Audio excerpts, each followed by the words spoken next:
So, ngayong araw, papakainin natin sila ng malunggay.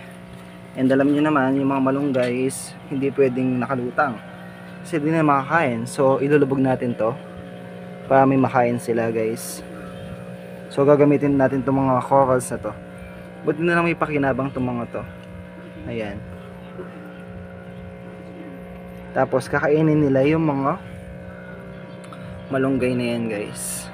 Para mabusog yung ating mga red clarky and tatlong white clarky. So pinagsama ko na dito yung mga yung mga white clarky kasi dito sa malaking lalagyanan nandito yung ating mga malalaking crayfish, guys. Ayan.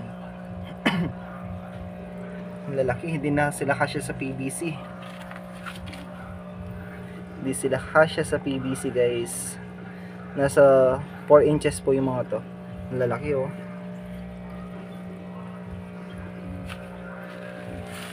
So ayan, guys, ayan kinakainan nila. Kaya nga super tipid ng mga crayfish, guys, kasi kahit ano kinakain po nila. Basta mga dahon-dahon.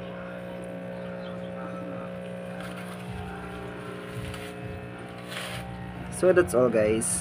Bye bye.